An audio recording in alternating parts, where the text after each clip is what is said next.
agony in the garden, or the Garden of Gethsemane, he would agonize and say, Father, if there's any way you can take this cup from me, let it pass. And then between that, he went back to check with his disciples, and he found them sleeping. And it must be one of the darkest moments in his life, after spending all this time, especially with those 12, that he's coming to the place where he's got to make a decision, and he knows what's ahead of him. And even his friends were falling asleep while he's making the most important decision of his life. And one of the things I couldn't help but notice is that we all have that same type of thing, that we have an inner circle of friends. But sometimes in our greatest moments of decision making, it's only us and God that make that decision. We can have people speak into our life, we can even have people prophesy about our life. But when it comes to the final decision, especially the important ones, it's really between us and God. And one of the things that I noticed too, the similarity between the tabernacle in the wilderness or the temple was, you have the outer court, and then you have the inner court, and then you have the Holy of Holies. This kind of represented that. It was like he left the disciples out on the outer court. He took his 3 closest disciples, his closest friends, into the inner court, and then he went farther into the Holy of Holies, and where he was alone with God. He made the biggest decision of his life. I believe that decision was the biggest decision and the hardest decision of his life. I believe that was the darkest moment, where for the first time ever, he wasn't, the man that was performing all the miracles, but he was the human person going through tragedy. It says in the Bible that he agonized so much that even his sweat were as drops of blood, it said. And so he's agonizing in the garden. And one of the things that I find neat is that when Jesus returns as Messiah for a second time, the first place his foot's going to touch is the Mount of Olives, which is right here. Now, of all the places that Jesus went, why the Mount of Olives? I believe because this is where the decision was made. This is where he pushed back darkness. And this is, if he didn't make the decision here in the garden, there would be no cross, and none of us would be here right now.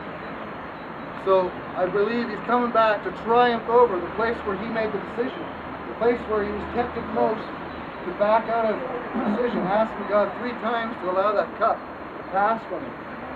And meanwhile, he says, not my will, but yours be done. This is a decision every one of us in our life has to make at a point in time. Sometimes we have to make that decision over and over again. But we're all going to come to the place in time where we say, not my will, but your will be done, Lord. And so those are lonely times. Those are times that we're alone with God. And it has to be God and us that make that final decision. We can only run on our own revelation, our own belief system. We can hear what other people tell us and everything else, but when it comes down to it, it's us and God making final decisions, saying, not my will, but yours be done, Lord. And so I'm just excited to be here. This is one of my favorite places. I think this is where the ultimate decision was made. And I'm excited that when Jesus returns, he's going to rest his foot on the Mount of Olives, and it says this mountain is going to crack in 2. And to me, that's just the final, his triumph over that time he had here. Did anybody see the Passion of the Christ? It starts out, and this is where the first scene starts out, where he's making this decision. And he saw the serpent slithering through the background. And he saw some sort of demonic force trying to coax him not to go through with this decision. But here's what Jesus saw. Jesus saw the future. He says for the joy of the other side of the cross. He said the joy that was set before him, he made that decision. He saw what was on the other side of that decision. He saw what was on the other side of that cross. And that's why he made that decision, because he saw every one of us and all the generations past and all the generations future that were going to be ushered into the kingdom because of that one decision he made. Then the last thing that happened is after he finally made the decision, it says that the angels came and ministered to him. When we make some of the most important decisions in our life, when we're alone with God, and we say, yes, Lord, not my will, but yours be done, angels will literally come and minister to us and strengthen us for that journey ahead.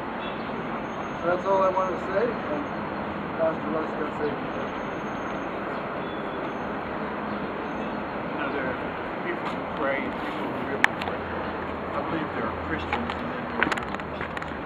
I believe that every real Christian at some point or another has their own personal garden experience.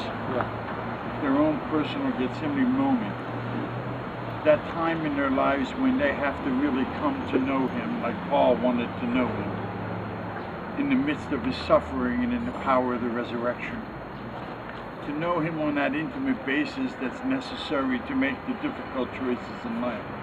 I don't know what it is you're going through right now, what it is you're trying to choose, what the crossroads is in your life, but this is a moment now for you to reflect. The victory is not in our own will, but in conquering our will and letting his will really be done. You know, they had a moment that they could pray, but you know, in their humanity, they weren't strong enough. And the disappointments that he suffered right then were probably much more emotional even than spiritual.